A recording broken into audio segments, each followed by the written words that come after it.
Boa noite. Hoje eu tenho a satisfação de recebê-los aqui nessa quinta-feira, dia 11 de junho de 2020, onde eu e o professor Henri Acerad falaremos do tema Justiça Ambiental e Demanda por Direitos em Contexto de Crise. Para quem não me conhece, meu nome é Patrícia Bianchi, eu sou professora de Direito Ambiental no Centro Universitário Salesiano de São Paulo, conselheira no Conselho Estadual de Meio Ambiente daqui de São Paulo também, do CONSEMA, doutora em Direito pela Universidade Federal de Santa Catarina e pós-doutora pela USP. O professor Henri Acerad, ele é mestre em Economia e doutor em Planejamento Econômico Público e Organização do Território pela Université de Paris, Panthéon-Sorbonne. Atualmente, ele é professor titular do Instituto de Pesquisa e Planejamento Urbano e Regional da Universidade Federal do Rio de Janeiro. E o professor, ele no nome, ele é referência hoje no país e fora do país em termos de justiça ambiental, desenvolvimento econômico, questões relacionadas à desigualdade, entre várias outras questões. E para mim é uma verdadeira honra estar aqui com ele hoje, para essa apresentação, para esse evento, né, e para uma conversa, né, no final desta apresentação. Então eu passo a palavra ao professor para que ele fale então hoje do nosso tema, que é Justiça Ambiental e Demanda por Direitos em Contexto de Crise. Professor, por favor. Você não está aparecendo. Não.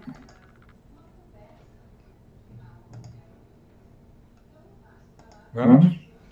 Sim. Tudo bem? Bom, boa noite, Patrícia, boa noite a todos e todas. Agradeço o convite para essa conversa com vocês, num momento bastante difícil do nosso país. Eu pensei em retomar um pouco a questão da desigualdade ambiental, trazendo para o atual contexto de pandemia, por um lado, e também de uma conjuntura de ameaças ao exercício das liberdades públicas, que creio que é um contexto bastante explícito a todos, né? Então, a ideia de desigualdade ambiental, ela foi já testada empiricamente em condições de distribuição espacial de riscos ambientais e de efeitos também de catástrofes ditas naturais. Apesar disso, o senso comum ainda costuma pensar que riscos ambientais, catástrofes naturais, desastres industriais se manifestam de forma aleatória, atingindo indistintamente diferentes grupos sociais e étnicos. Mesmo nas ciências sociais, há aqueles que acreditam que os males ambientais são distribuídos de forma equânime. Por seu caráter aparentemente difuso, alguns dizem, por exemplo, a poluição é democrática. Dizem e escrevem, alguns autores de referência o fazem. Vou pegar um exemplo mais difícil de se acreditar, que seria a poluição atmosférica, né, que parece de tal maneira difusa, nós todos compartilhamos o mesmo ar que respiramos. No entanto, os estudos empíricos que foram feitos, eu conheço particularmente um estudo muito bem feito da cidade de Santiago do Chile, por geógrafos da Universidade do Chile, que acabaram construindo o que eles chamam do mapa da desigualdade atmosférica da cidade de Santiago. O que acontece? Se você vai medir material particulado, a concentração de gases danosos à saúde, você percebe que eles se concentram na parte da cidade onde habitam as populações de baixa renda e grupos étnicos indígenas, e que nas regiões onde habitam as populações mais abastadas, a qualidade do ar é muito melhor, as condições sanitárias daí decorrentes também são melhores. O que acontece? Aí a pesquisa começa a cruzar com outras variáveis, para diferenciar de arborização, condições de ventilação, a localização industrial, também a valorização diferencial do custo do solo, numa e outra parte, né? Levam a que você veja a constituição de verdadeiras bacias aéreas classistas, né? Diferenciadas segundo classe de renda, de acesso aos recursos. No Brasil, a primeira tese de doutorado na Faculdade de Demografia, no Departamento de Demografia da Unicamp, que evocava a categoria de desigualdade ambiental, aplicando-a a populações expostas à inundação em certos distritos de São Paulo, ela chegou a encontrar resistência em alguns membros da banca, dizendo, não, mas a causa ambiental é universal, ela não implica em desigualdade, portanto, nós vamos estar desfazendo essa ideia da universalidade intrínseca da questão. No entanto, acho que de 2001 para cá, uma série de pesquisas foram sendo feitas a partir de um seminário importante que vinculou tantos movimentos sociais com a universidade e convidados internacionais do movimento dito de justiça ambiental dos Estados Unidos e os seus autores de referência, também pesquisadores sociólogos que ajudaram a constituir, dar, vamos dizer, um status científico a essa noção. De 2001 para cá, acho que muitos grupos de trabalho das entidades científicas foram se constituindo e fazendo pesquisas empíricas, né? As primeiras demonstrações empíricas vieram do caso do lixo tóxico nos Estados Unidos, né? Tratava de uma distribuição desigual do risco associados à localização residencial de pessoas de baixa renda e grupos étnicos no espaço. Isso em paralelo a decisões de implantação de instalações perigosas, no caso, os resíduos indesejáveis da indústria química e petroquímica, né?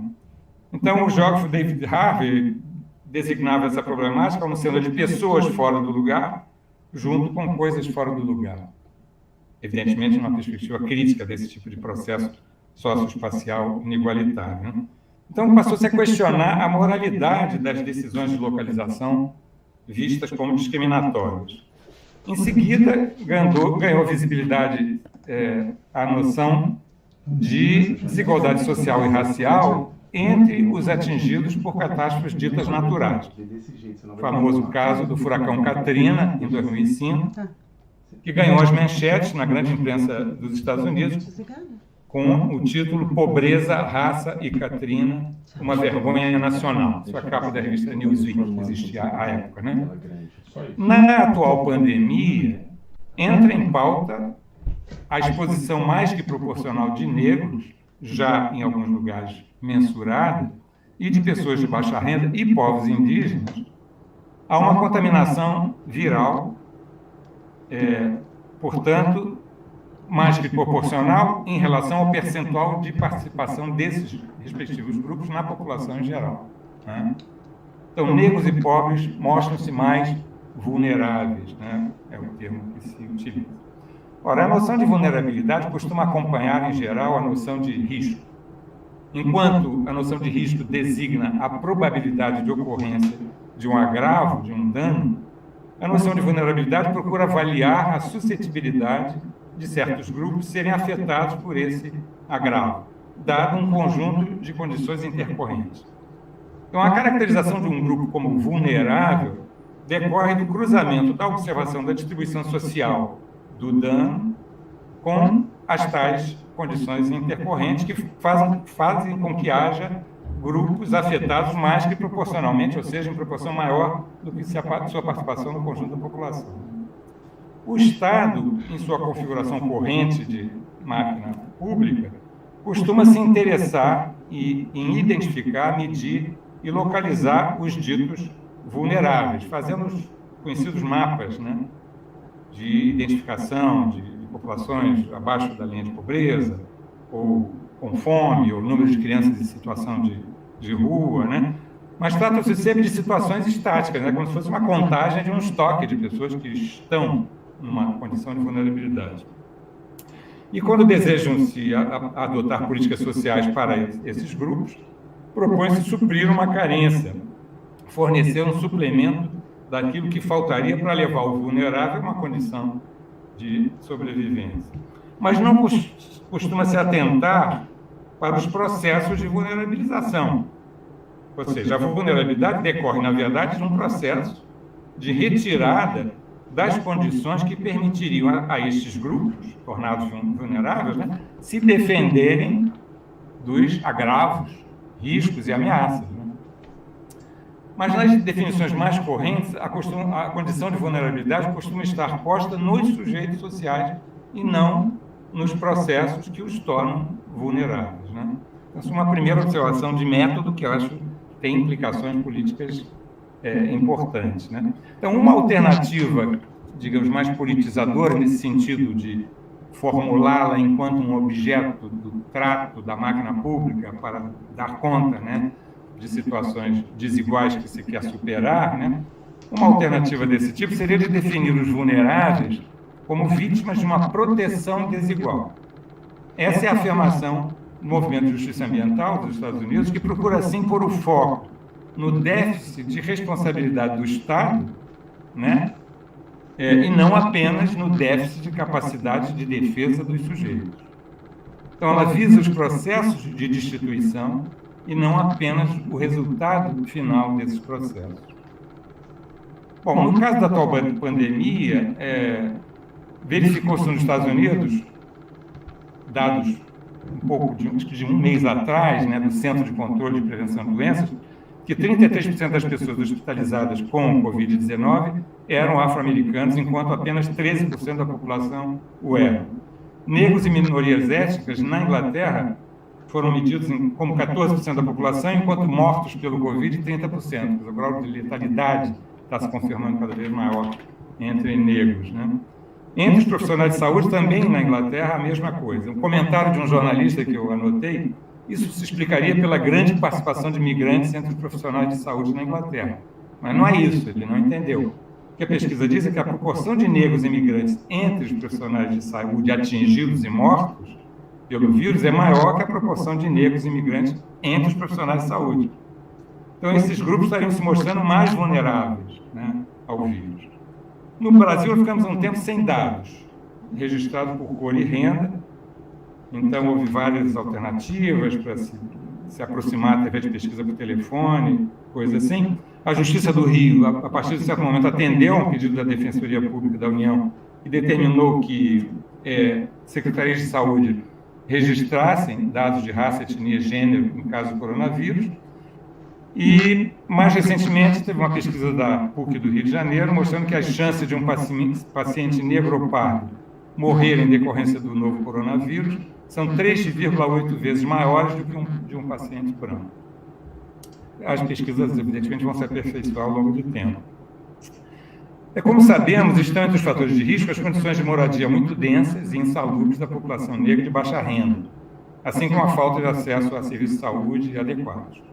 Some-se a isso a desigualdade no confinamento, né, menor capacidade de ficar em casa, e no acesso a recursos públicos transferidos aos mais despossuídos, dificuldade burocrática, aglomeração nas filas, né, acesso à linguagem digital e bancária e tal.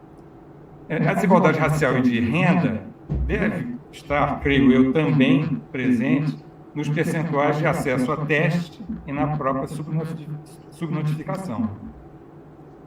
Bom, acrescente-se a isso os casos em que negros são discriminados quando usam máscaras, né, tidos por assaltantes. Temos vários casos desses aparecendo na imprensa. Haveria até mesmo uma espécie de sociabilidade pandêmica racializada, né?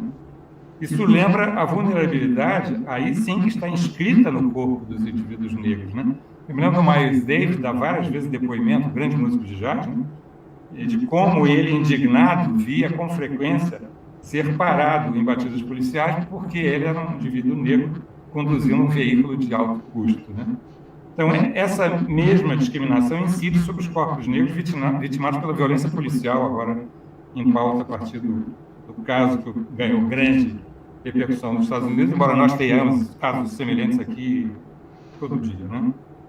Então, há, por fim, ainda longe de se explicar o que está parecendo ser uma distribuição desigual da imunidade, né? Eu acho que essa é a grande questão nova para o debate da justiça ambiental. Ou seja, a pergunta se haveria maior suscetibilidade dos negros em razão de um diferencial de imunidade, dada o longo tempo de permanência da sua vida em condições sociais de moradia, comorbidade, acesso ao serviço de saúde, proteção desigual, em suma, né? Então, caso haja esse diferencial imunitário, o que isso poderia estar nos sugerindo? Algo que nós ainda não conhecemos, né? Mas eu acho que a gente pode começar a trabalhar sobre essa hipótese, né? Essa pergunta abre um novo campo de questões para o entendimento dos processos de desigualdade ambiental e sanitária.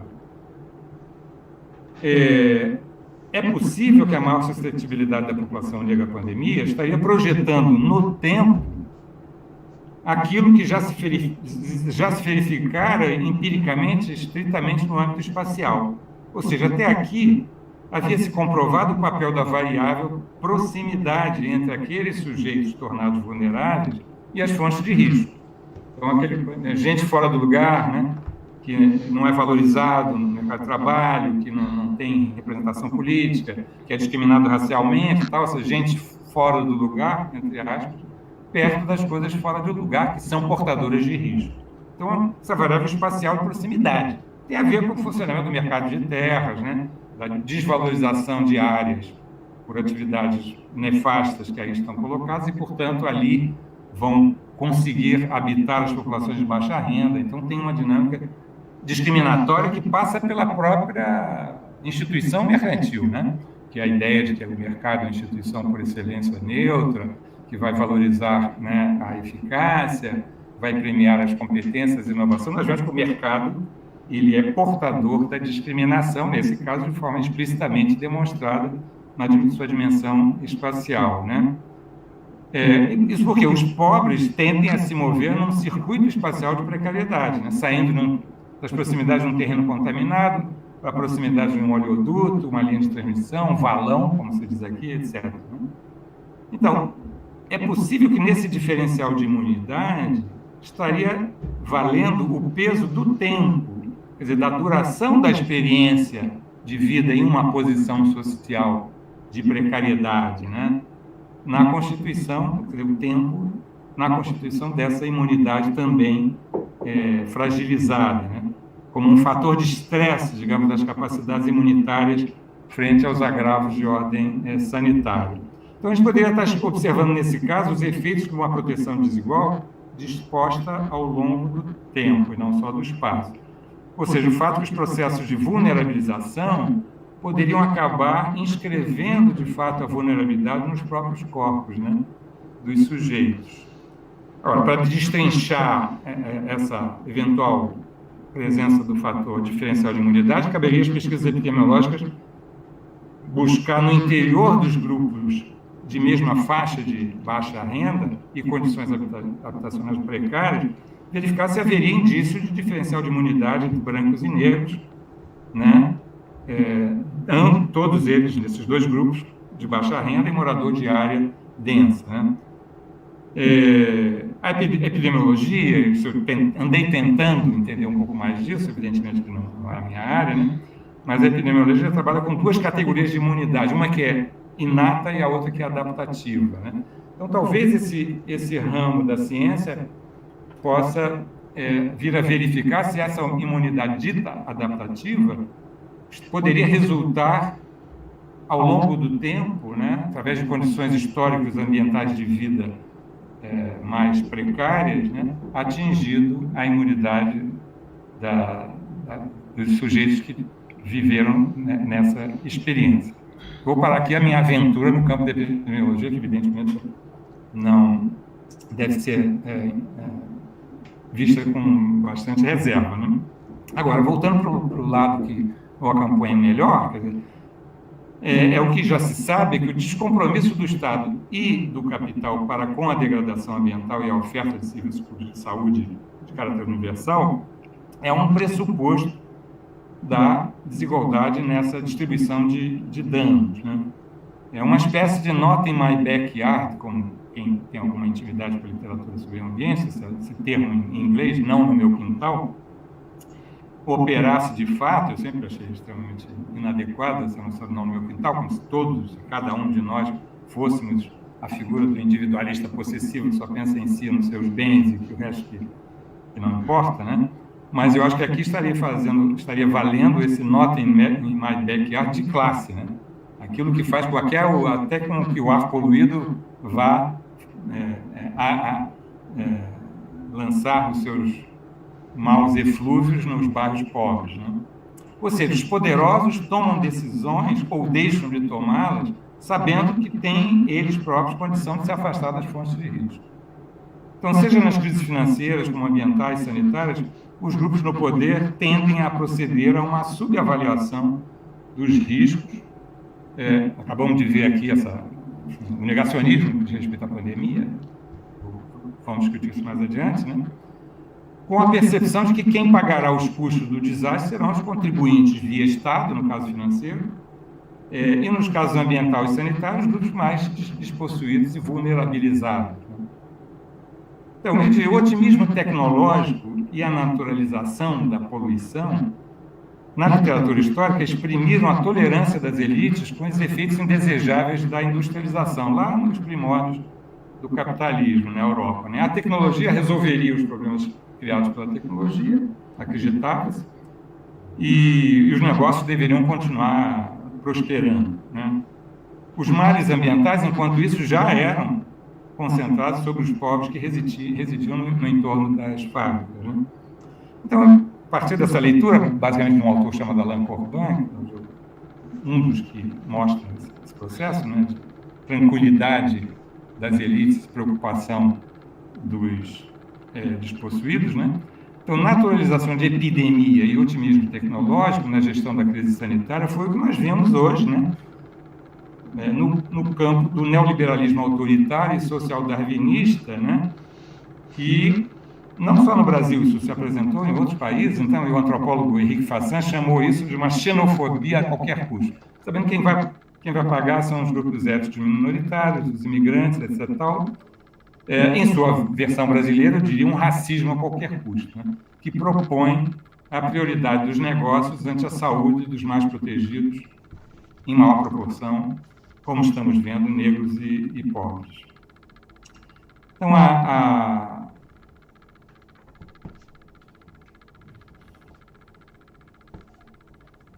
gente sabe que as desigualdades ambientais, elas são produzidas pelo menos em dois grandes momentos do ciclo capitalista de produção de mercadorias, né? A jusante dos processos de produção, quer dizer, para além do que está sendo produzido, que vai ser distribuído, pela destinação dos resíduos, emissões gasosas, efluentes de líquidos perigosos, né, para áreas ocupadas por grupos de baixa renda, né? Mas também tem um processo de produção de desigualdade, a montante, né, da produção, que é quando se dá uma expropriação de terras da pequena produção familiar, de povos indígenas, comunidades tradicionais, que são vítimas de um movimento de expansão do grande negócio agroindustrial, né? Sendo este baseado na homogeneização de espécies, no uso intensivo de química e de transgenia, né? Então, agora, trazendo um pouco também essa questão da desigualdade ambiental nesse processo de produção da desigualdade lá, na expansão da fronteira agrícola, que eu acho que nos interessa também para colocar no quadro explicativo, que não é simples, da emergência e da disseminação da própria pandemia, né? Eu diria que existe uma ecologia dos processos microbiológicos, das formas não capitalistas, da pequena produção familiar, do consumo tradicional de alimentos. É como eles cuidam das suas pragas, das ameaças que eventualmente surjam, né, para a produção e a criação. E, evidentemente, que esse tipo de produção tradicional ele é intrinsecamente diversificado. Acho que a grande defesa contra as ameaças é a biodiversidade, né, o cultivo biodiverso, né? Mas a estabilidade desse equilíbrio, digamos assim, microbiológico dessa produção, ela é ameaçada pela expansão dessa fronteira agrícola do grande agronegócio, com o uso de química e transgenia, etc., né? Então, a estabilidade da pequena produção das comunidades tradicionais, ela é ameaçada quando você não tem um controle, não tem preocupação com a aplicação da lei, né?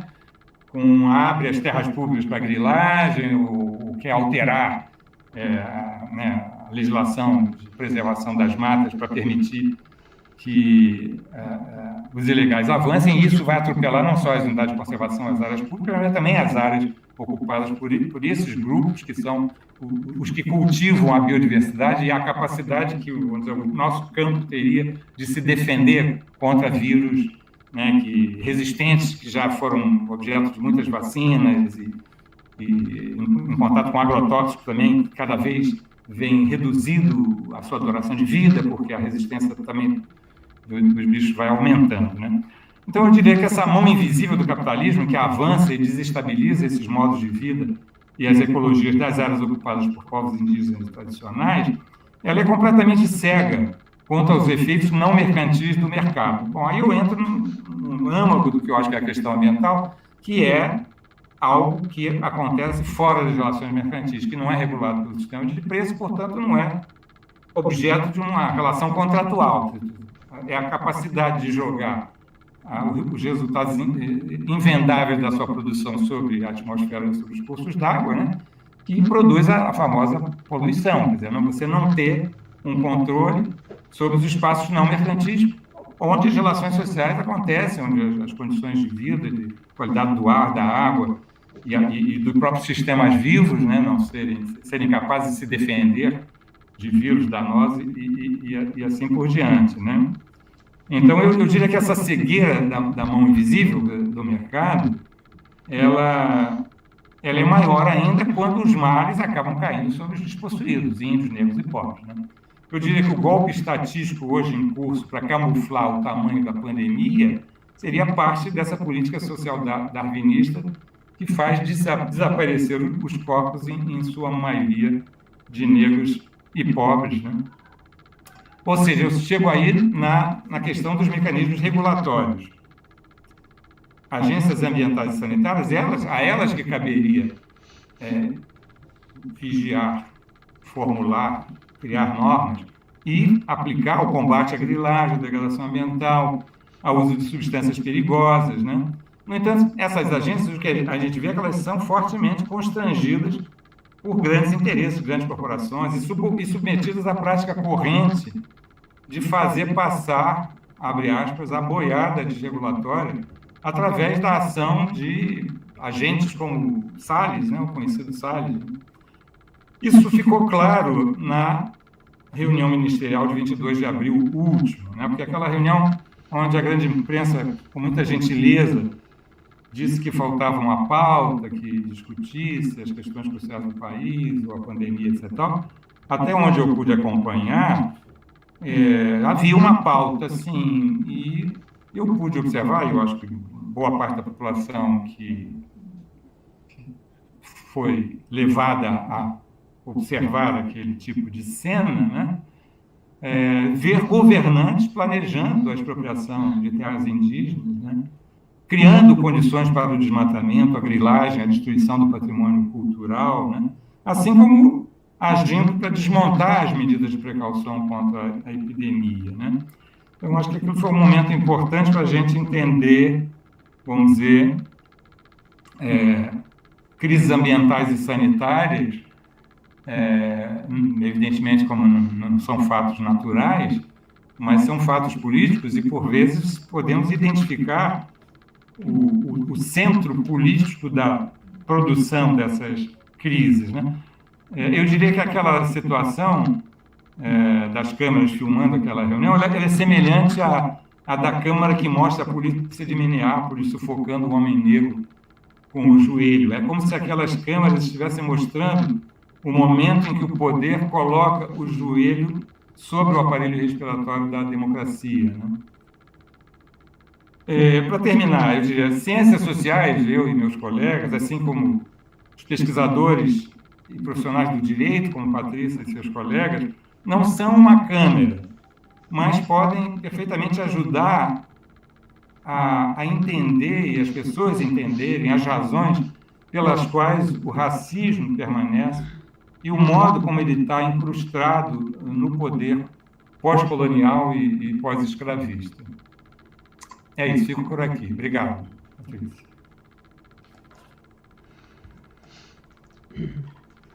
Agradeço muito a sua fala e eu gostaria de fazer algumas considerações A primeira coisa, eu acho que é a clareza, né, do teu pensamento, a clareza de diagnóstico do que vivenciamos hoje em termos ambientais, em termos pandêmicos. Isso me impressiona muito. A questão dos negros, da vulnerabilidade das pessoas mais pobres, enfim. E eu acho que o que me chamou mais atenção das tuas observações aqui foi com relação de que não se costuma atentar para os processos que causam a vulnerabilidade. E eu acho que isso é muito importante, porque eu acho assim, a gente poderia até trocar a palavra processos por causas, né? As verdadeiras causas da vulnerabilidade. Então, não só em âmbito de pandemia, né? Em época de pandemia, nós enxugamos, né, a água, enxugamos as lágrimas, mas nós não olhamos efetivamente, sobretudo a grande imprensa, né, a formação do senso comum brasileiro, para as causas, né, desse déficit de responsabilidade do Estado. Eu acho que aqui entra um outro diagnóstico e uma outra questão muito importante desse déficit de responsabilidade do Estado para com esses vulneráveis, né, e um olhar para esses processos. E também processos de desigualdade socioambiental e sanitária. Bom, dito isso, eu vou falar algumas coisas aqui, acho que eu levo uns 20 minutos mais ou menos, e algumas coisas o professor Henri já falou, e outras coisas eu venho com uma visão diferenciada sobre o mesmo assunto.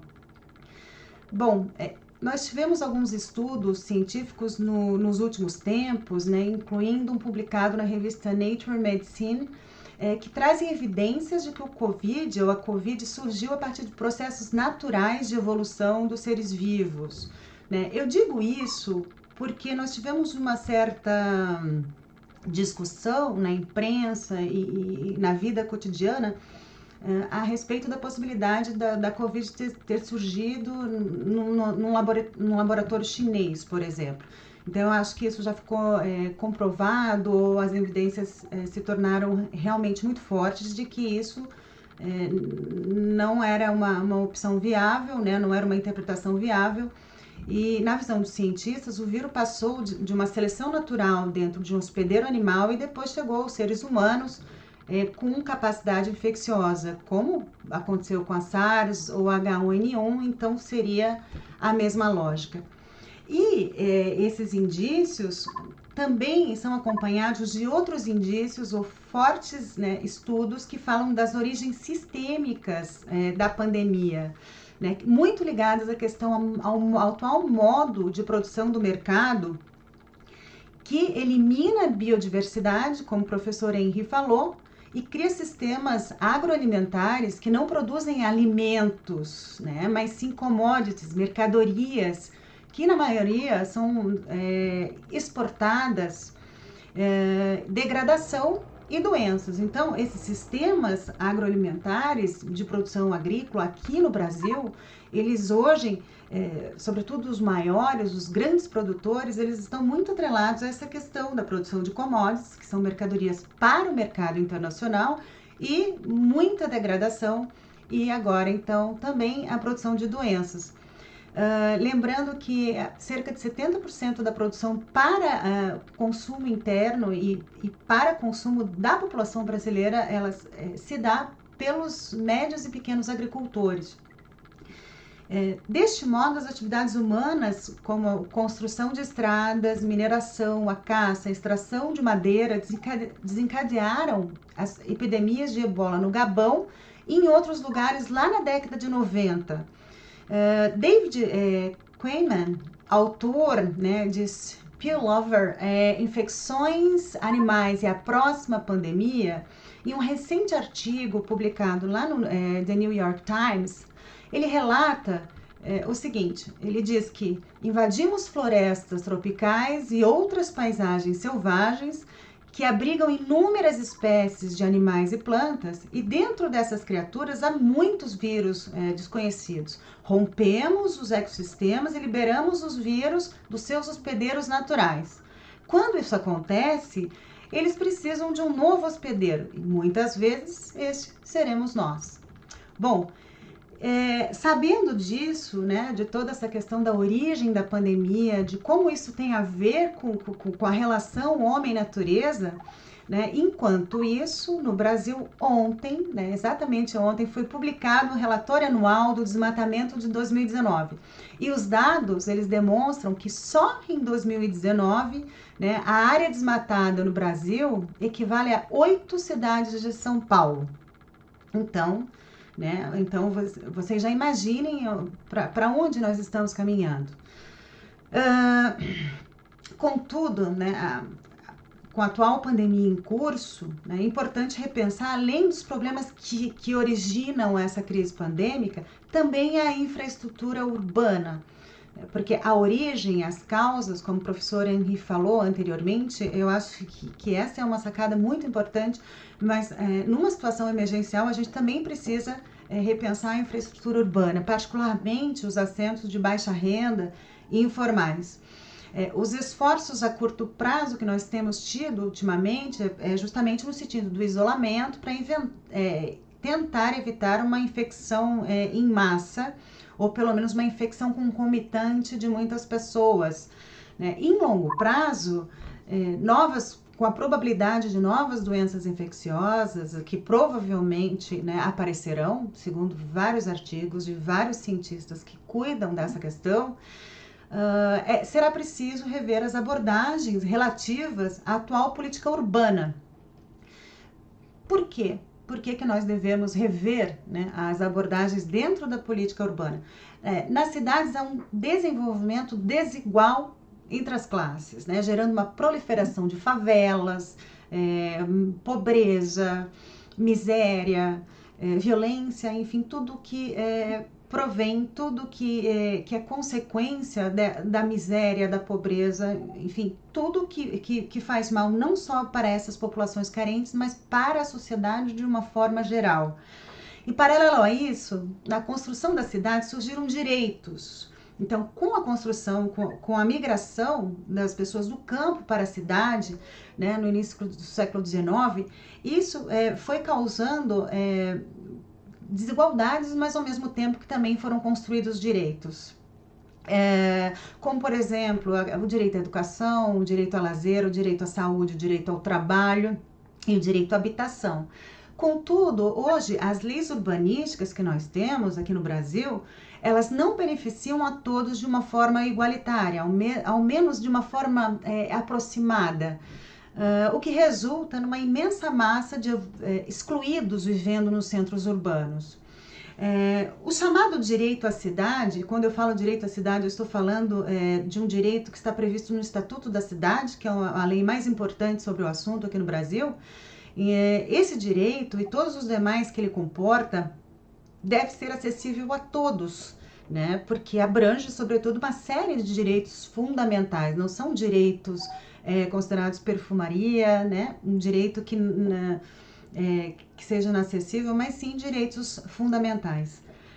A lei número 10.257 de 2001, que é o referido do Estatuto da Cidade, que regulamenta os artigos da Constituição Federal 182 e 183 relacionado à política urbana no âmbito federal, ele prevê o direito à cidade e mais, ele prevê o direito a cidades sustentáveis. E o direito à cidade sustentável, ele pode ser entendido como direito à terra urbana, à moradia, ao saneamento ambiental, né,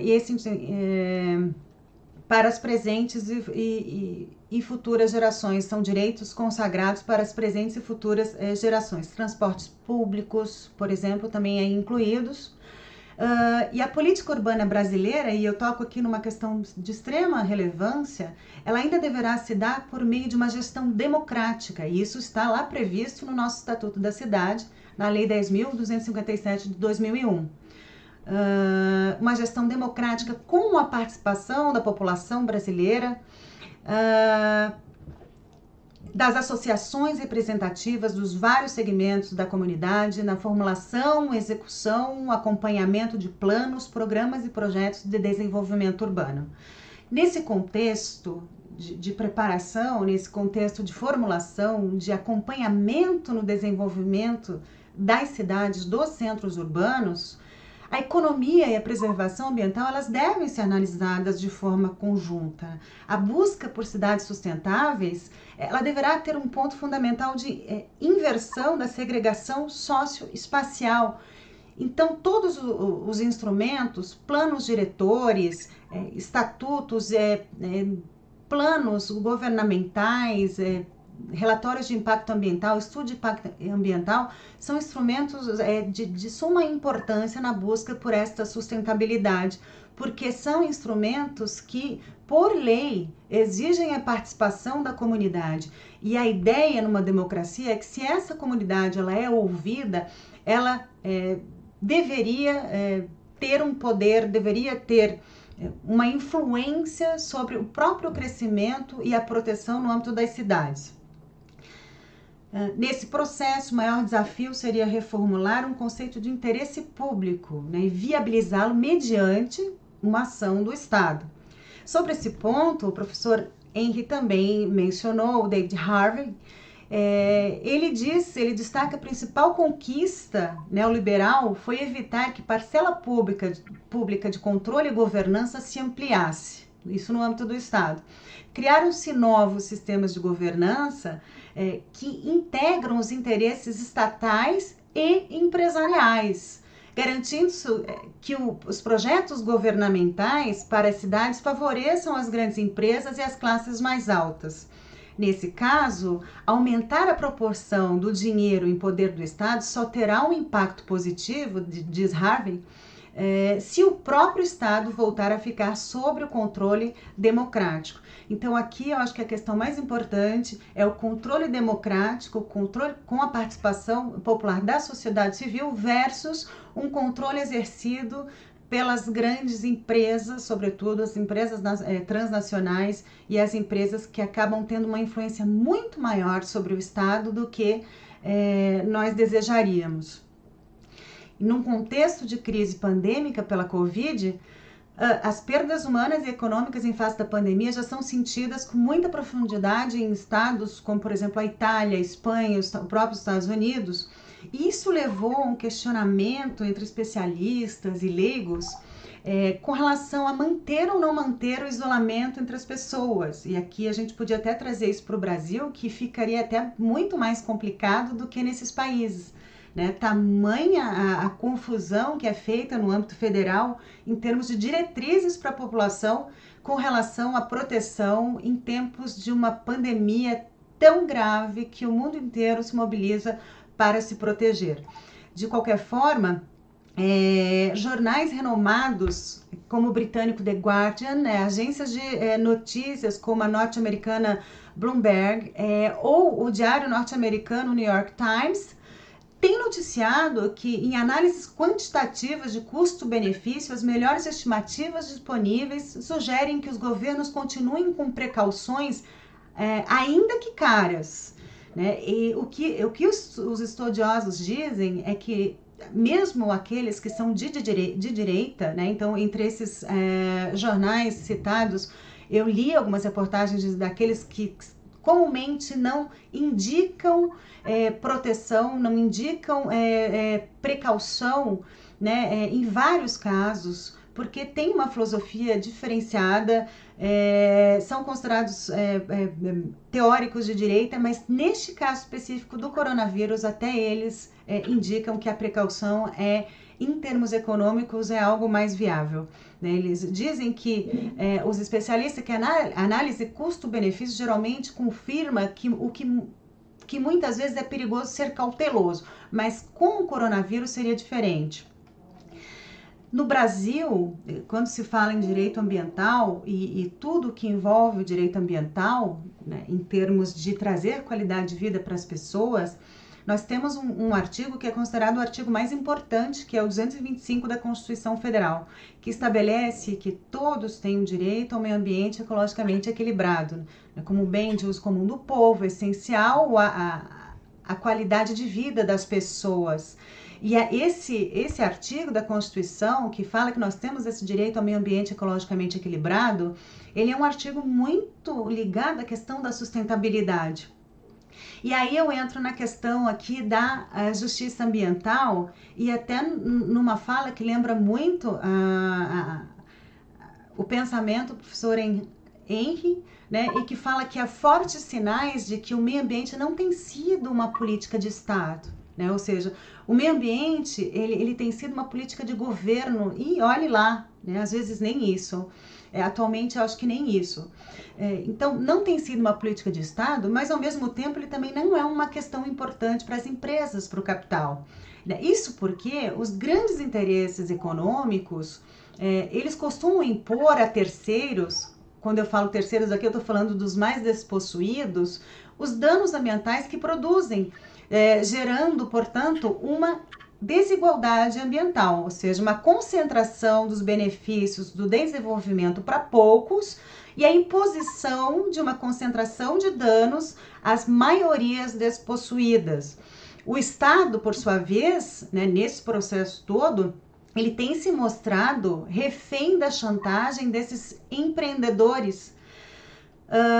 E assim, existem alguns exemplos disso, eu vou citar dois a respeito do saneamento básico e da questão indígena, né? No Brasil, a Lei 11.445 de 2007 estabelece diretrizes para o saneamento básico no país, que envolve serviços de infraestrutura, abastecimento de água, redes de esgoto, limpeza urbana. Então, são serviços essenciais, são serviços de extrema importância em qualquer sociedade, não só no Brasil, mas também em qualquer outro país. A ausência de saneamento básico nas favelas brasileiras é uma realidade, né, hoje, e isso aliado à impossibilidade de estabelecer um distanciamento mínimo entre as pessoas apresenta-se como uma questão da mais alta urgência. A pandemia da Covid e os altos índices de letalidade concentrados entre os negros e pobres, como o professor Henry já falou, deixou clara a necessidade de se buscar boas condições de saúde pública para todos indistintamente. Por várias questões, o professor Henry já mencionou também, mas por que os pobres eles são mais afetados, né, em termos de pandemia? Existem basicamente 3 fatores que normalmente são mencionados, né? São os que têm maiores dificuldades de se isolar naturalmente, né? Com isso eles são mais expostos, eles vivem em casas, em quartos extremamente pequenos, com um número muito grande de pessoas morando nos mesmos cômodos, então não existe uma condição de isolamento, existe uma grande dificuldade. Uma outra questão é que correm maiores riscos porque eles têm normalmente doenças pré-existentes, uma saúde já debilitada por um sistema de saúde que não é tão eficaz. E a terceira questão importante seria pelas próprias questões econômicas, porque são os que sofrem, né, de fato, com a questão econômica trazida pela pandemia. Perdem seus empregos, acabam aceitando subempregos, com salários reduzidos, são subjugados de toda forma. Já em tempos de normalidade, em termos de pandemia, são ainda mais subjugados. Então, essas são questões relevantes. Mas apesar do impacto desigual, e eu acho que é isso que nós devemos nos atentar, né, a pandemia ela nos une por alguns motivos. Entre eles, é justamente porque o processo ao qual foram submetidas as populações carentes, os chamados despossuídos, eles acabam se revertendo a nós de alguma forma, seja por meio da violência, seja por meio da falta de segurança, né, pública, seja por meio, aqui no caso da pandemia, da recente descoberta da presença do vírus nas fezes dos infectados, né, que acende ainda mais uma preocupação com os locais sem disposição adequada dos esgotos. Sobretudo quando a gente fala de questões relacionadas a esgotos a céu aberto. Mas apesar... Essa constatação, né, de que, por exemplo, essa falta de saneamento básico que tem nas comunidades mais pobres e nas favelas, ela vem ela é concomitante a uma constatação que surge no momento em que há uma discussão hoje no Senado Federal, um projeto de lei, o projeto de lei número 4.162 de 2019, que vem trazer uma proposta de privatização do saneamento básico aqui no Brasil. Bom, é interessante, eu gostaria de chamar a atenção só para algumas questões, até para a gente fazer uma reflexão sobre esse assunto, que a legislação atual ela não impede a participação do setor privado, né, no gerenciamento e em termos de saneamento público, saneamento básico aqui no país. Tanto que já existem várias cidades no Brasil em que o serviço é realizado por empresas privadas, por exemplo, em Manaus. E há vários locais que existe o capital privado na empresa que opera o saneamento, como é o caso da Sabesp, aqui em São Paulo.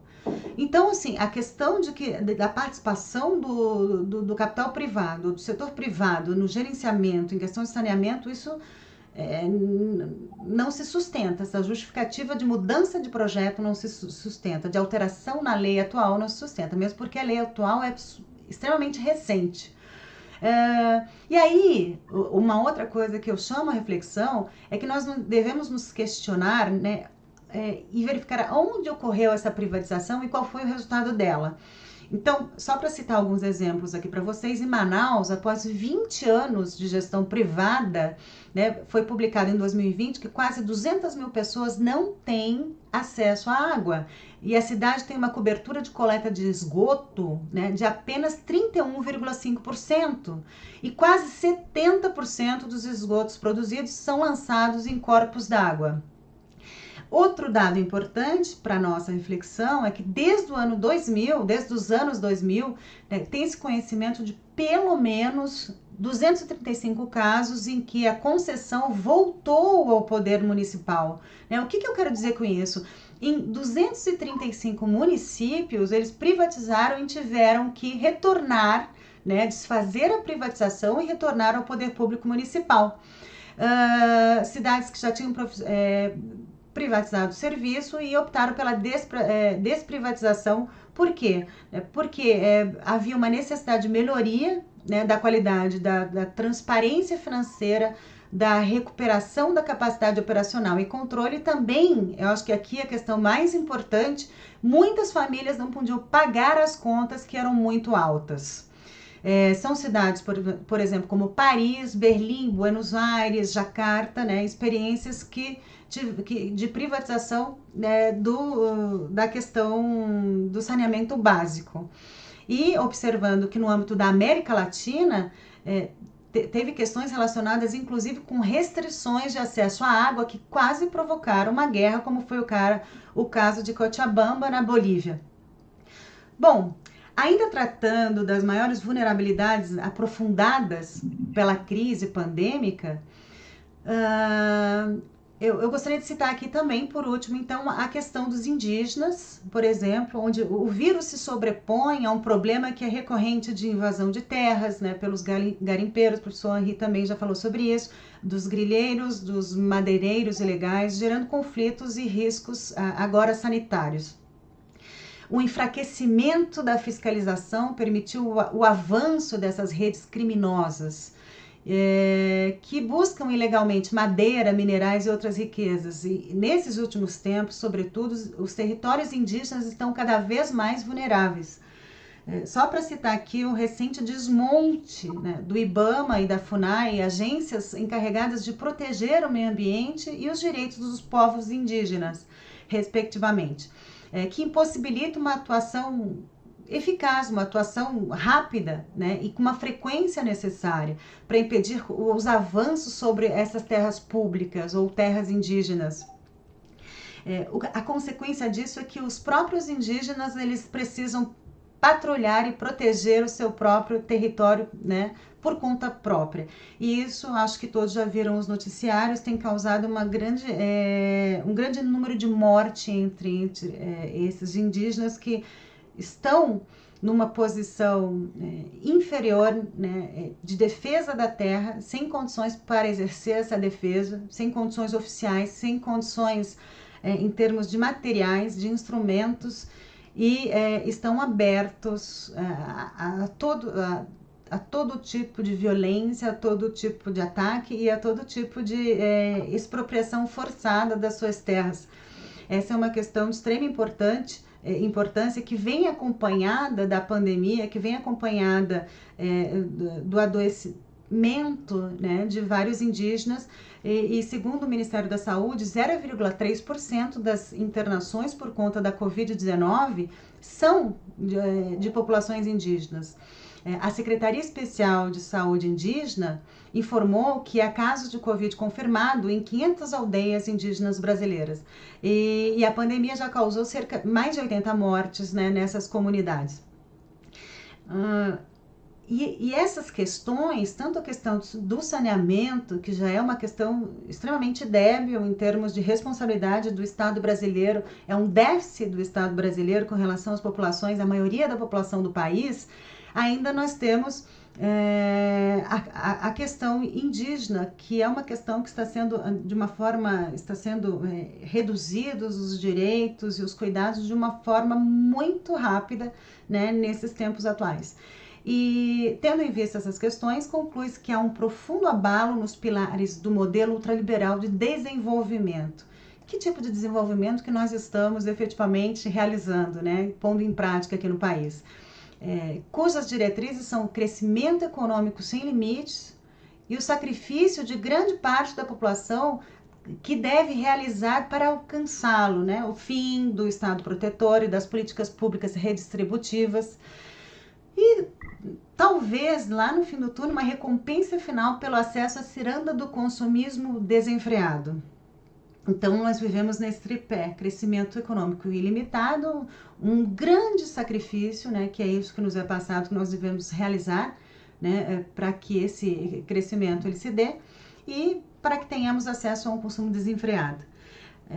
Vale lembrar, agora, eu acho que essa é uma questão de extrema relevância para nós termos um parâmetro do que deveria ser a política em termos socioambientais e ainda sanitárias aqui no país, né, que o artigo 3º, inciso 4º da Constituição estabelece como objetivo fundamental da República Federativa do Brasil a promoção do bem-estar de todos, sem preconceito de origem, raça, sexo, cor, idade, quaisquer outras formas de discriminação. Lembrando também aqui do artigo 4º da Constituição Federal, que fala, ou que determina que o Brasil, em suas relações internacionais, né, reja-se pelos princípios da prevalência dos direitos humanos, né, e pelo repúdio ao terrorismo e ao racismo. Eu acho que a Constituição Federal precisa ser referência, né, em tempos de normalidade e em tempos de crise ainda mais. Sobretudo que esses artigos eles são fundamentais dentro de toda de tudo o que a Constituição Federal representa, porque se trata de um objetivo fundamental da própria República Federativa do Brasil. E caminhando já para o final aqui da minha fala, eu gostaria de citar uma fala do Ailton Krenak, que é um intelectual indígena que escreveu recentemente Ideias para Adiar o Fim do Mundo. A crise, diz ele, né, que é uma oportunidade para a humanidade despertar e corrigir rumos. Ele ainda fala que tomara que depois de tudo isso não voltemos à chamada normalidade. Né? A esperança é que possamos aproveitar o momento de crise e pausa forçada pela pandemia para aprendermos e aprender quem somos, como nos relacionamos uns com os outros e com a natureza. E o que não está indo bem na forma como pensamos, sentimos e agimos no mundo.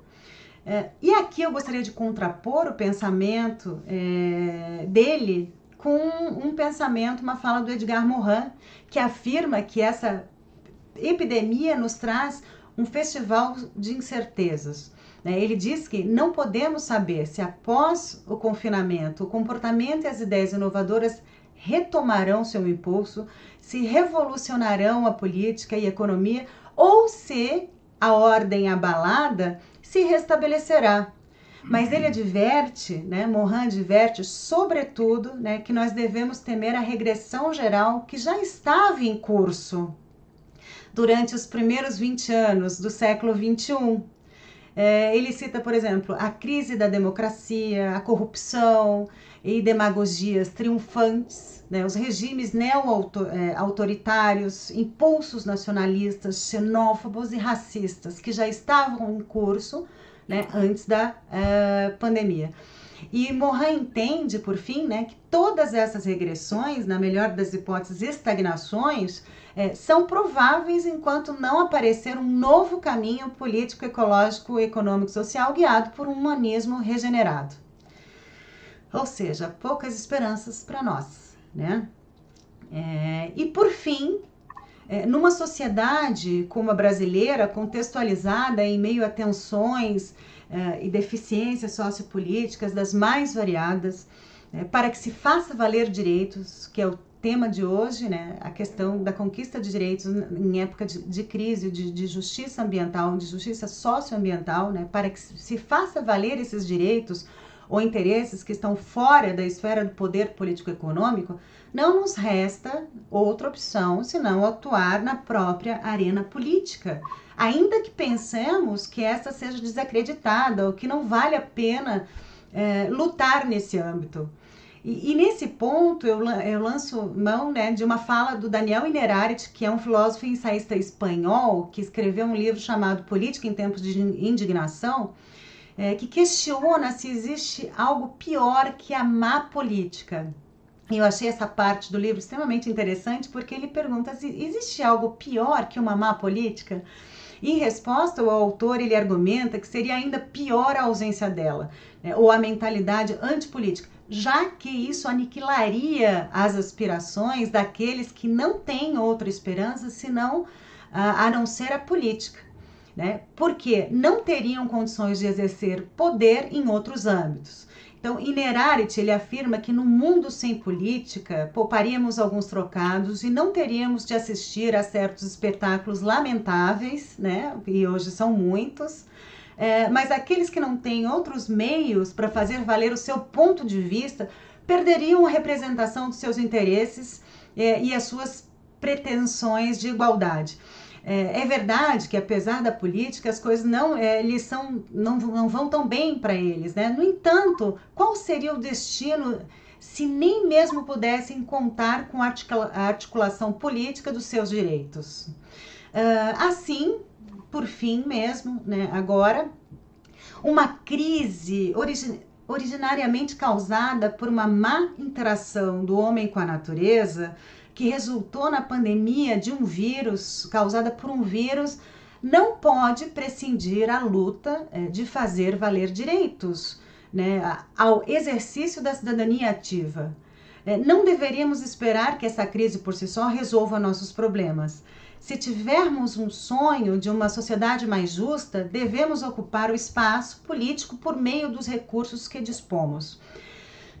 Aqui, então, eu encerro a minha fala e lembrando, mais uma vez, retornando, eu acho que o que me ficou extremamente em mente foi a questão do diagnóstico que o professor Henry falou e a questão dos processos, né, e de como nós visualizamos a sociedade no seu estado em que ela se encontra, como se fosse um retrato daquele momento, como se não tivesse uma história, como se aquilo não fosse resultado de um processo, de um desenvolvimento que está causando consequências extremamente sérias para nós enquanto país. Então, esse não é um problema dos pobres, dos negros, das mulheres, dos despossuídos. Esse é um problema da sociedade como um todo.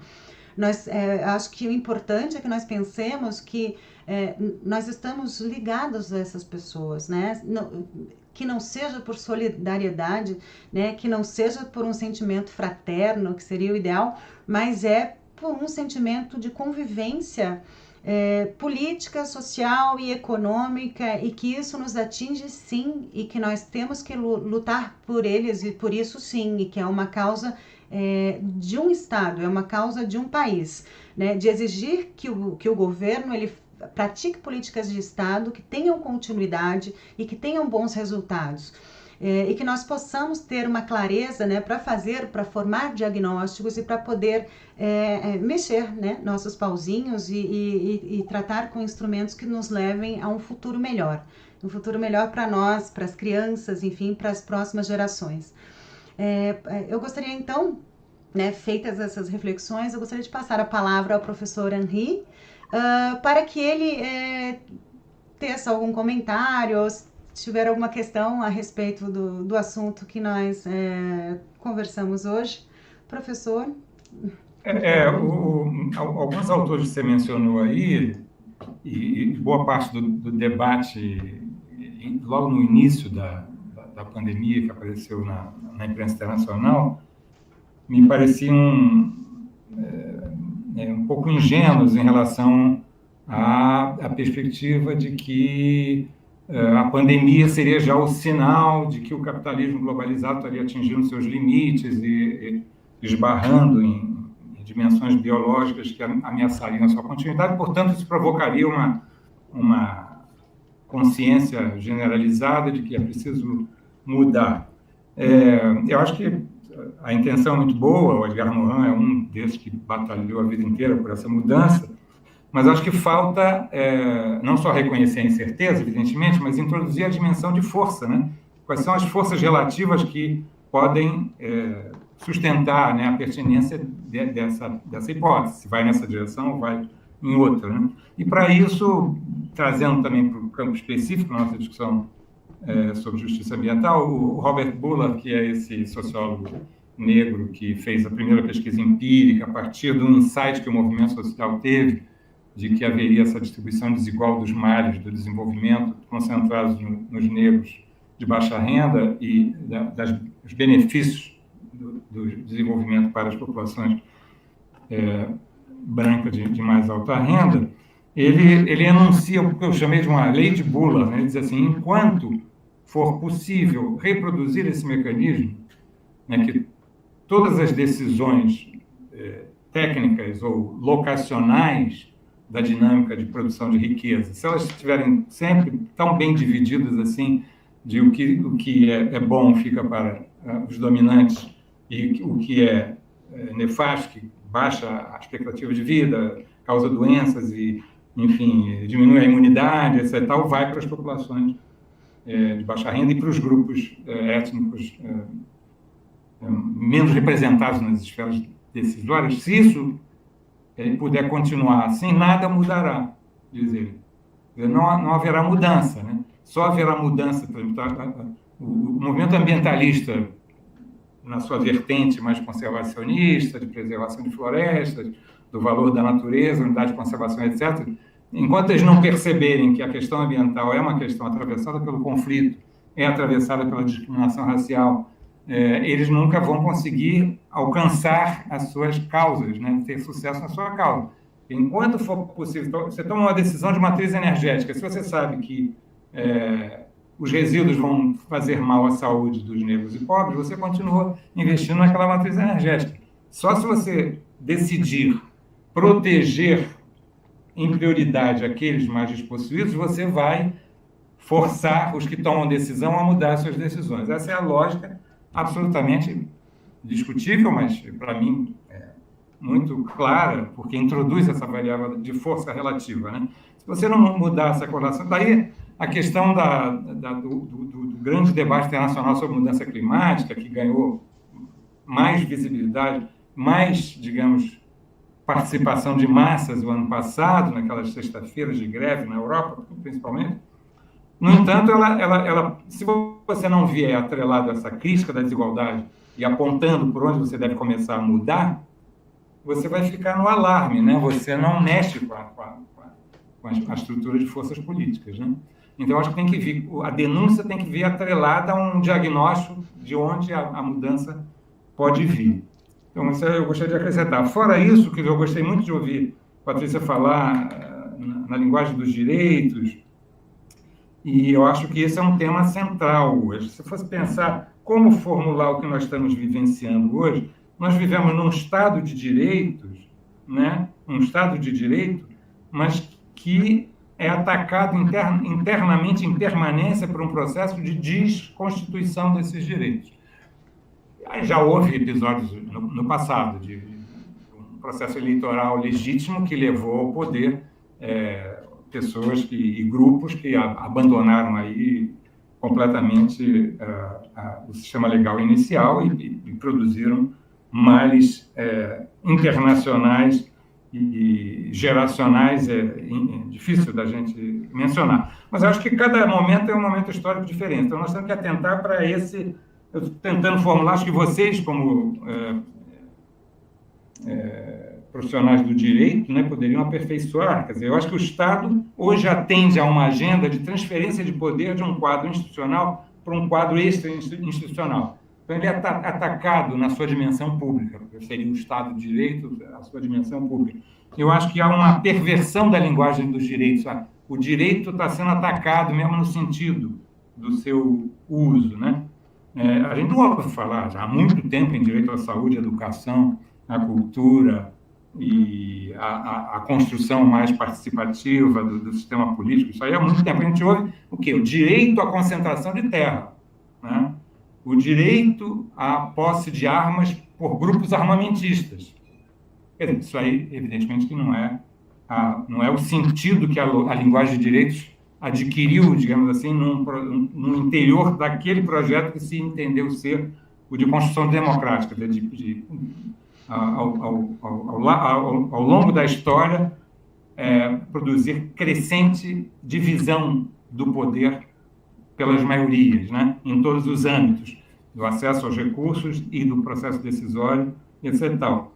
Então, eu diria que, ante a pandemia, caberia a um Estado público de direito, né, fazer imediatamente as transferências das grandes fortunas, das isenções fiscais, que são oferecidas às corporações, né, para assegurar condições dos mais vulneráveis ficarem em casa. Isso, no nosso caso atual, é o que se esperava. Mas trata-se aqui de um setor público sob ataque de fora e de dentro do próprio Estado, né? Vem-se atacando o SUS para favorecer planos de saúde, a dimensão liberal, privatista do Estado, está em perfeito casamento, até aqui, com a dimensão autoritária, armamentista e racista, que também está marcando de uma forma mais visível nessa conjuntura atual esse Estado em vias de desagregação no campo dos direitos, né? Então, ataca-se os direitos de povos tradicionais para favorecer grileiros, pune-se funcionários públicos que aplicam as leis, né? Então, esse governo liberal autoritário afirma saber que muitos dentre as massas mais vulneráveis morrerão, mas acha que o dogma fiscalista do Estado mínimo é o que merece sobreviver, mesmo com a adesão de economistas liberais e políticos privatistas a uma ação circunstancial do Estado mais pesada, né, de apoio aos precarizados, mas como prevenção de insurreições e saques, né, que sempre foi a razão alegada por instituições como o Banco Mundial para que se apliquem políticas sociais de combate à miséria. Acho que aqui no nosso caso também, aquilo que você mencionou, que é, embora a epidemia tenha sido trazida para o país pelas classes mais altas, ela se dissemina e vai penalizar em muito maior proporção os pobres e negros, mas ela pode voltar a qualquer momento, mesmo para as classes abastadas, que têm maior condição de se defender. Então, nesse sentido, é que os Estados liberais, de repente, aderem à necessidade de algum tipo de investimento, mas com muita resistência, esse dinheiro não vai ser solto. Eu acho que a própria preocupação que haja distúrbio social, eu acho que ela não está clara numa parte. A parte autoritária acha que isso seria até conveniente, creio eu, né? Porque o Brasil, em fim de contas, está se transformando numa espécie de laboratório do social-darwinismo da lei da selva, né? Que foi posta em questão em muitos países e agora, com um crescimento, né, exponencial do número de vítimas no nosso país, eu acho que esse laboratório precisa ser fortemente criticado, e eu acho que a recuperação da linguagem dos direitos, em particular do sentido das palavras, eu acho que é um espaço por excelência onde os profissionais do direito poderiam trabalhar. Para terminar, eu diria o seguinte: um pressuposto básico do autoritarismo é de que o povo pode ser enganado de modo sistemático, né? E, para isso, pensam eles, bastaria implodir o sentido das palavras. Outro dia eu vi um deputado policial dizer, abro aspas, os manifestantes a favor da democracia são uma milícia. Disse ele, que eu suponho que seja representante, talvez, desses grupos, né? Então, eu penso que os cientistas sociais, os profissionais e pesquisadores do direito, todos nós temos um compromisso profissional, quase, né, com o sentido das palavras, né? A gente trabalha com elas e, em nome do exercício da nossa profissão, temos de cuidar de seu uso, denunciar a perversão, né, de que elas são objeto, né? Eu acho que a proteção da integridade, sabidamente polissêmica da palavra, deve ser vista, eu diria, como uma espécie de luta dessas categorias. É isso, Patrícia. Professor, eu recentemente, eu tenho falado muito nas minhas falas recentes a respeito da questão da comunicação e da importância da comunicação do profissional do direito, a fim de que essas questões, esses engodos, eles sejam elucidados. Recentemente eu escrevi até um artigo para a revista Diálogos Interdisciplinares, e que trata especificamente da questão da comunicação e do quanto ela é importante para que nós tenhamos um instrumento eficaz neste cenário que vivenciamos hoje de regressão de direitos, num cenário em que liberdades são atacadas e que num cenário em que as populações vulneráveis, sobretudo, estão sob condições ainda mais vulneráveis, né, de maior vulnerabilidade. E por isso me identifico muito com a tua fala nesse sentido.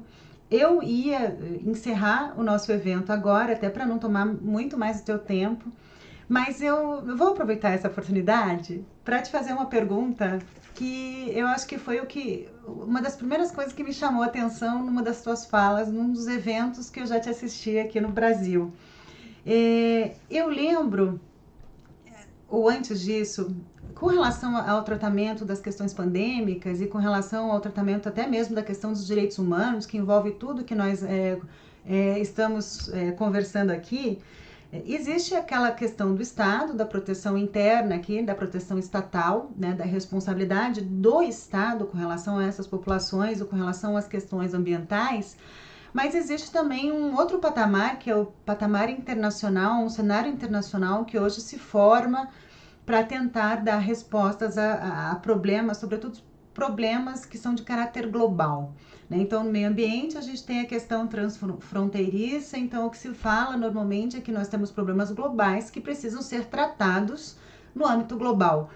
E aí entra a questão toda de governança, que é uma questão que é relativamente recente, que são nomenclaturas que são dadas, né, como uma espécie de sofisticação no discurso, nesse discurso globalista de respostas às questões atuais.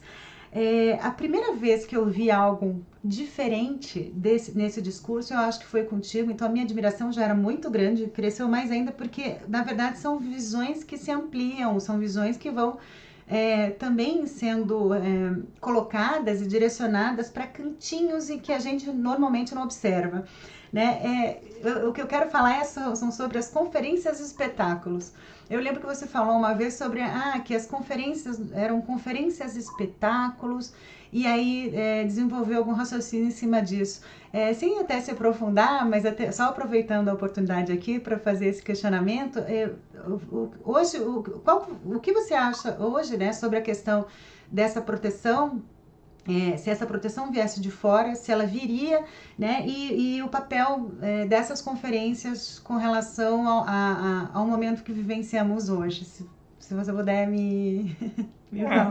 Rapidamente, quer dizer, eu não me lembro quando eu escrevi esse artigo, é capaz de ser 2012, antes de uma dessas conferências intermediárias que houve, que eu era convidado a me pronunciar, frequentemente fazia avaliação, o que avançou, o que não avançou, e eu já vinha com essa hipótese, né, de que a questão ambiental em si nunca se transformou numa questão de Estado e tampouco numa questão para o grande capital. Claro que nós temos o que a gente chama de uma modernização ecológica do capitalismo, de parte dos agentes, tanto de estados nacionais como de grandes corporações, incorporaram um discurso ambiental e, na medida do possível, seja para garantir mercado, acho que no caso brasileiro, por exemplo, a ambientalização do agronegócio brasileiro é evidentemente uma ambientalização retórica, enfim, porque os processos de produção, de forma alguma, foram alterados e o desmatamento continua. Enfim, claro, você pode dizer que tem uma grande empresa que não é ela que vai lá e desmata, mas tem uma lógica em que a terra indígena é invadida, depois vem o grileiro e derruba a mata, depois ele queima a mata e isso acaba sendo incorporado. É assim que nós chegamos a esse nível de concentração fundiária e essas grandes propriedades, elas não nasceram em um dia. Elas nasceram de dinâmicas expropriatórias, documentadas, ou mal documentadas, porque boa parte da propriedade fundiária toda a partir de... O termo de grilagem indica justamente essa de falsificação de documentos, né? O assalto cartorial, nos anos 70, na Amazônia, em particular, foi marcado por essa dinâmica da produção de títulos falsos e tal. Enfim, isso a gente já sabe. Mas houve uma dinâmica a partir dos anos 70 dos estados nacionais criarem seus ministérios, suas agências ambientais, e a partir de certo momento também a preocupação das grandes corporações em serem, digamos assim, ambientalmente responsivas, né, que elas dessem resposta para a crítica que sofriam. E aí o ideal da resposta a essa crítica, é o que a gente chama de modernização ecológica, é fazer com que a questão ambiental dê mais dinheiro ainda para as corporações. Então, aí criar uma franja de mercado, segmentar o mercado para que tenha uma madeira certificada, ou isso assim, não é mais do que uma divisão interna ao próprio mercado, ou criar novas tecnologias que permitam vender equipamentos, né? Então, desse ponto de vista, se puder fazer mais dinheiro em torno da preocupação ambiental, mas se não for possível, vai se fazer mais publicidade, né? E agora, no campo dos Estados Nacionais, durante muito tempo, houve essa preocupação diplomática, essa sequência de conferências, e a gente via que não chegava resultado, chegava a produção de novas categorias, novas retóricas, o desenvolvimento sustentável, coisas assim. Da resposta crítica era a principal, né? Poder neutralizar os movimentos sociais ou dar algum tipo de satisfação, mas não... Isso durante um certo tempo que os Estados Unidos ainda estava aderindo a essa dinâmica, a conferência aqui de 92, assim, por exemplo. Mas quando chegou governos escancaradamente antiambientalistas, como nos Estados Unidos e no Brasil, aí essa conferência já perde até a sua dimensão espetacular, porque o que nós vemos nos Estados Unidos e aqui no Brasil, eu até agradeço a sua pergunta, porque me permite atualizar, seria um antiambientalismo espetáculo, né? Porque eles não têm a menor preocupação em disfarçar coisa nenhuma, em dizer que não, nós somos... a nossa meta é produção de lucro, mas também preocupado com o ambiente, com a pobreza, etc. Aqui eles não precisam dizer nada, nós queremos que os índios desapareçam, inclusive o nome povos indígenas desapareça, diz o ministro da Educação, coitado. Mas a prática política desse governo é de fato, invadir as terras indígenas, com as grandes mineradoras, etc. Acabar, portanto, com a cultura indígena, um propósito já declaradamente no processo eleitoral, etc. Portanto, as leis ambientais são para ser transgredidas, a defesa da sua transgressão, os funcionários que aplicam a legislação são punidos, enfim. Então, esse ambientalismo espetáculo, a gente não precisava ter visto aquele péssimo espetáculo da reunião ministerial para ver que o ministro dizia, porque, na verdade, ele diz isso todo dia para a grande imprensa, ele foi treinado, né, para dizer isso, né? Ele faz parte dessa franja dos homens de negócio que adotam uma aparência de preocupação com o Estado e a população, mas estão ali como agentes a serviço de meia dúzia de interesses privados, né? Mas isso num corpo doutrinário, quer dizer, tem também um Ministério da Economia que justifica privatizar o Brasil, privatizar, porque eu não diria nem que isso é uma ideologia, né?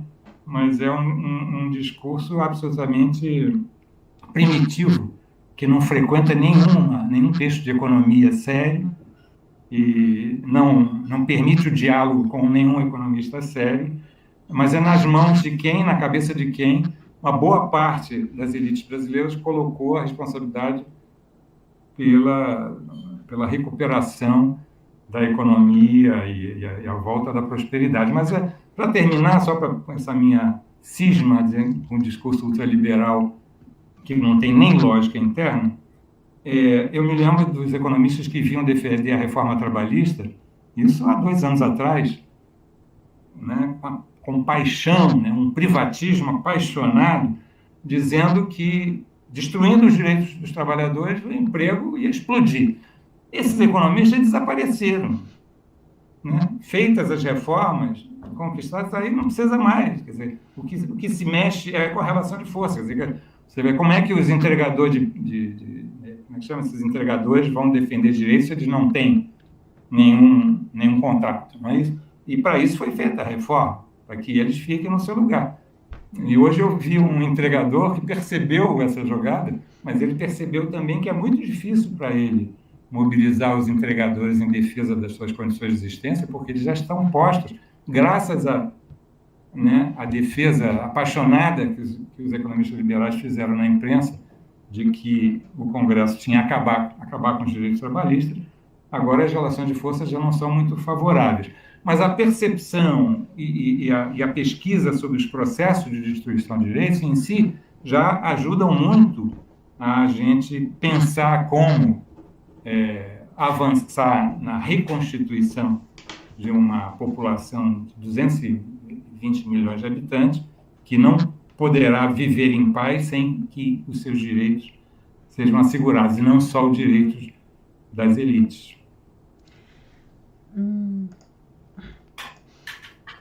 Professor, eu gostaria de falar a questão que você mencionou agora sobre o Uber e entregadores daqueles de aplicativo. Essa daria, acho que um outro evento, tamanha a crueldade que o sistema os recoloca enquanto trabalhadores, o quanto eles são despossuídos de direitos e de proteção, e o quanto, eu vi alguns dados recentemente, eu não tenho os dados aqui de cabeça, e o quanto os proprietários dessas empresas, desses aplicativos, eles ficaram riquíssimos da noite para o dia, em cima da vida de pessoas que não têm praticamente direito algum, não têm segurança alguma, não têm seguro de nada. E é nesse sentido que nós estamos caminhando aqui no país e ainda vendo isso como oportunidades. Né? Então é por isso que a questão comunicacional acho que é tão importante. E adorei a tua definição de antiambientalismo espetáculo. Eu acho que é bem propício. Sobretudo, acho que nem precisaria da reunião ministerial para que a gente tivesse um antiambientalismo espetáculo. Nós já estamos nesses últimos anos tendo um verdadeiro espetáculo de horrores na seara ambiental e na seara também social aqui no país. Muito obrigada pela tua presença, né, pelo teu tempo. Eu acho que o registro que ficou aqui da tua fala, desse teu diagnóstico tão claro com relação à realidade que nós vivenciamos e há tanto tempo, isso vai ser de grande valia para todos os estudantes e para todas as pessoas que nos ouviram. Eu acho que isso pode causar uma reflexão importante, né, nessas pessoas com relação a tudo que vivenciamos hoje, mesmo que não fosse uma época de pandemia, porque acho que tratamos de questões relevantes e questões que atingem a vida privada, que atingem as pessoas, as famílias, né, brasileiras. E são questões que eu acho que merecem reflexão, merecem que sejam lembradas. E eu não tenho realmente palavras para te agradecer e para dizer o quanto eu estou feliz hoje, me sentindo assim muito mais rica, né, por ter te ouvido e me sentindo assim extremamente grata, né, pela oportunidade de poder dividir esse espaço aqui contigo hoje. E e por fim, então, né? Eu gostaria de fazer alguns agradecimentos. Eu gostaria de agradecer primeiramente à Prodab, que é a Associação de Professores de Direito Ambiental do Brasil, que me ajudou muito na divulgação desse evento. Gostaria de agradecer também ao professor João Carlos Veiga, que me ajudou muito com a parte técnica, né, deste evento e de outros eventos. E também, por fim, o Alexandre Bianchi, que me ajudou muito, além da parte técnica, também com a parte técnica família, né, com as questões relativas às crianças, né, que são muito importantes, e tudo mais, para que eu pudesse ter essa disponibilidade também aqui hoje. E, bom, não sei se você gostaria de falar mais alguma coisa, se não... Um abraço a todos, valeu. Bom, vamos ao trabalho. Muito obrigada a todos. Então, boa noite e até mais. Tchau, Patrícia. Tchau, tchau, professor.